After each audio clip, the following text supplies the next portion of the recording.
Right there, correct. You have to correct. At the moment she's seen the guy, you have to correct the brain. You have to learn to correct the dog so he can get a consequence every time he does something that you don't agree with. Right there. So up or to the side. Both of them is to create instability in the mind. Right there. You have to bring it back to the position that you want her to be in. Then we encounter biggest obstacle. We were looking for this obstacle. So just go over here. Australian Shepherd, 10-year-old. A father, a daughter. Perfect, because she goes after kids and dogs. So we have two targets to work with. I'll hold it for you.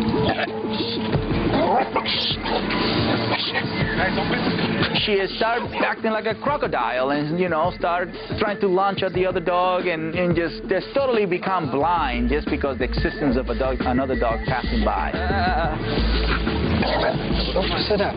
Your assertive energy has to intensify to match her aggressive energy and not to become nervous, fearful, tense. Right there.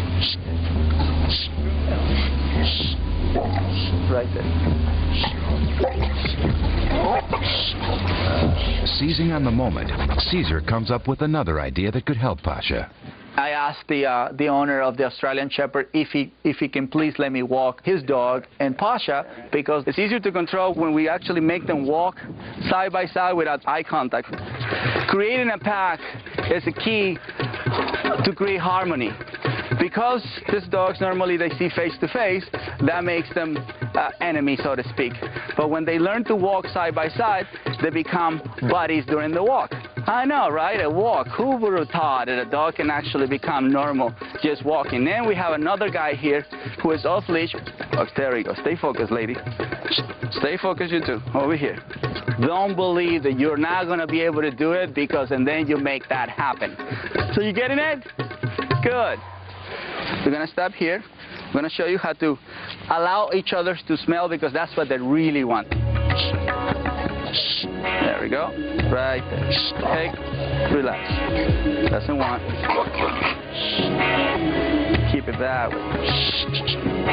And then my girl here, that's all. I just want her to smell.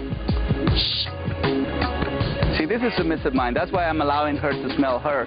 She doesn't want to harm her. She doesn't want to hurt her. She's just curious about her scent. That's why we're making the dominant one be smelled first. That makes them submissive. There we go. Are you getting it? You see how the walk is so meaningful for them? And how the walk can create a friendship? Right? But who was in control? You were. Yes. Have you ever seen this before? No. So that's a good step. It's a huge step. Right? Pasha did absolutely great. She relaxed, she lay down, she rolled over. She was totally comfortable with the Australian Shepherd. It's your turn.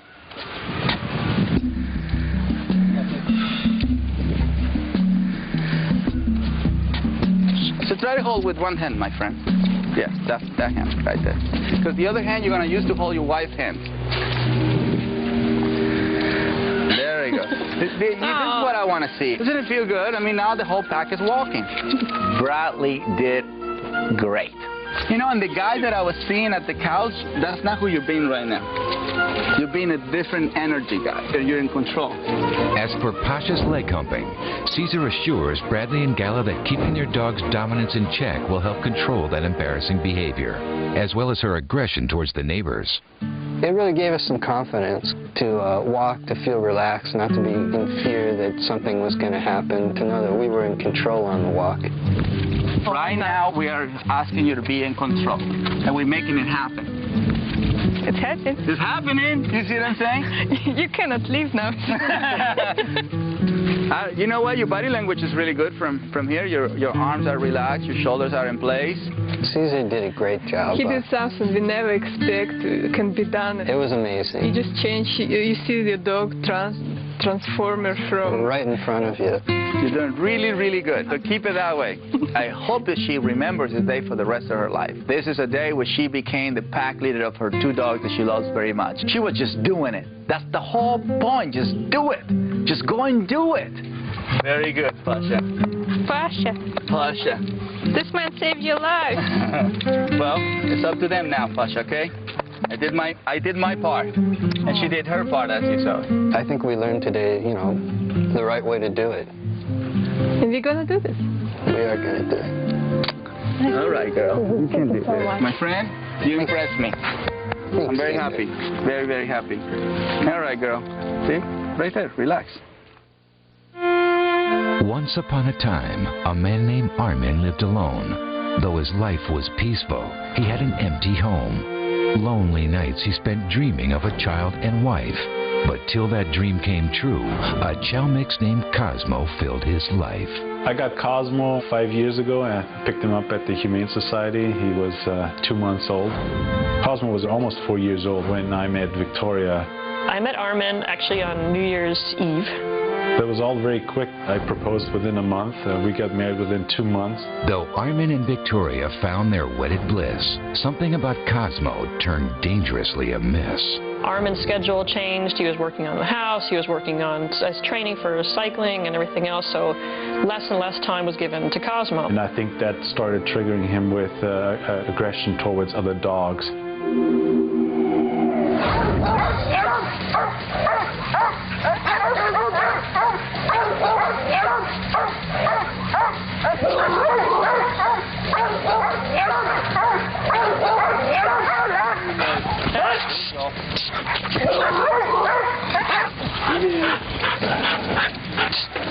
Stop it. Cosmo has always been very high energy. My dog Boo is very medium energy, and so before I married Armin, you know, I had 2 birds, 2 cats, and Boo, and you know, the cats didn't try to eat the birds, and the dog didn't try to eat the cats, and we all just kind of got along, and everything was fine. And Cosmo's kind of, you know, mixing it all up a little. In 2 weeks, this little family will gain yet a new addition. Will home be safe for baby with Cosmo's hostile disposition? I don't know if the aggression of Cosmo has anything to do with the pregnancy, because it's hard to tell. I don't know if Victoria has changed in any sense, her vibes around the dog of being more protective. I don't know, and I hope that Caesar can help us with introducing the baby so that they accept the baby as the alpha and the dogs are pretty much the followers. All right. So how can I help you guys? See, you're pregnant, so I want to talk to you. We're expecting our first child. Congratulations. Thank you. And our dog Cosmo here has started just recently being very aggressive with other dogs and people, surprisingly. It's just escalating at this point, and I'm worried about bringing a child into this house with this, and he's just not consistent. And on the walks, he's a terror. As soon as he sees another dog, he's changing his walk. He's like walking towards a prey.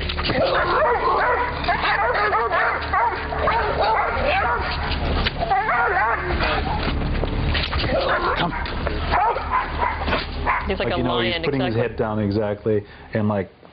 And what do you do then? More robotic. What do you do when he switch? In what state of mind are you at that moment? I am actually in a calm state, because I have my own thoughts. I don't think so. All right.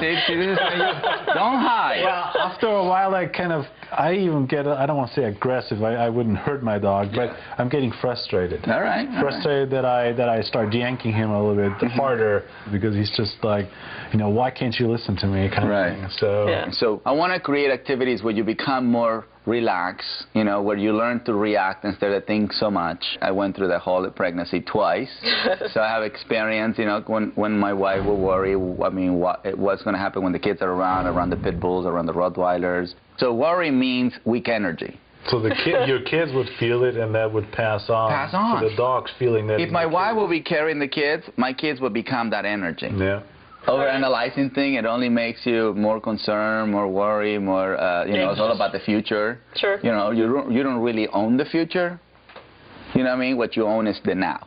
Okay. That's the reality. I will work on it. And one thing about animals, they don't care when they're going to die or how it's going to happen, how the future is going to look like. They just live in the now. So exercise discipline allows you to live in the now. So now I'm going to introduce myself a pack leader, okay, with Cosmo. The most important thing for me is the dogs have to be balanced before the baby comes into the house. Otherwise, we're not going to have a great relationship among each other.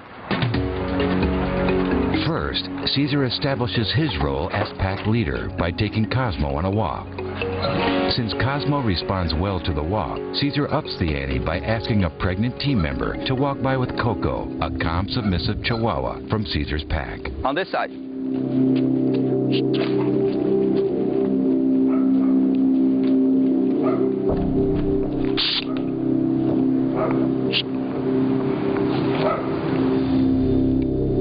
Normally his brain likes to behave like this, and right now somebody just blocked the brain, and the brain has to go through, how do I behave now? Bring him back, bring him back. See, no tension on the leash. It's very important. When a dog is doing an exercise, and you see humans just holding the leash like this and ready and ready to do the reaction, that energy is traveling to the leash. Come on, come on. That's right. See, that's what they're supposed to do. He is finally learning how to meet a dog the way normal dogs meet dogs. Okay, now we're going to go to the owners and see if the owners can practice this behavior. Caesar begins with Victoria. He wants her to experience the feelings of a positive walk with Cosmo. All right, don't let him pass. Just stay in the moment. Don't worry about it. This is a day that you don't worry about it. You're not allowed to worry. That's right. Once she lets go of her tension, Victoria walks Cosmo like a pro. This is a miracle. Like I said, I don't believe in miracles, but that's it right there. But are you afraid right now? No. No. It's never too late to learn to be around dominant dogs. It's never too late to make a dominant dog calm, submissive. I'm pretty sure Victoria realized that that's possible. There's a lot of power behind pregnant women, but if fears overpowers them, there's no power in anybody. The source of the problem becomes apparent when Caesar asks Armin to handle Cosmo while another dog passes by. He's getting ready for it. Of course he's getting ready for it. Because, yeah. Okay, so, Victoria, what do you think he's doing wrong? I think he's too forceful with him. Tense. Yeah. Too tense. Okay. Come on. Relax. One thing you have to understand is, yes, you are getting tense. Yes, you are getting frustrated. Yes, you get angry. Nothing wrong with it. What is wrong is when you don't want to acknowledge this is who you're being, because you're pretending, I'm not angry. I'm not frustrated. Now you're going to see me, okay? Now, I want you to stay right there so you can see. All right? I'm going to be your role model.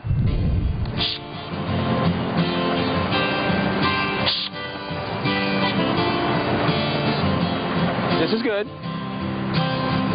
Wow, I'm impressed. So now, if you rewind the tape. No.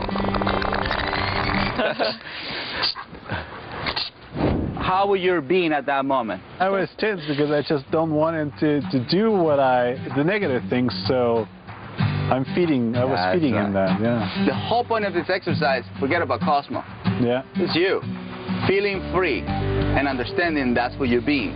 Okay. He was in a little denial because, you know, he didn't want to see his dog aggressive. He didn't want to see his dog being the bad one in the family, being the black sheep in the family. But the great thing about Cosmo is that he can actually help Armin to get rid of frustration, tension, and anger. Now, if he would have done what he normally does with you, I would address it, send him to what I want him to be, and then move on from there. You with me? Well, thank you very much. Okay. I mean, it was very informative and very helpful. Feeling good? Absolutely. Yes.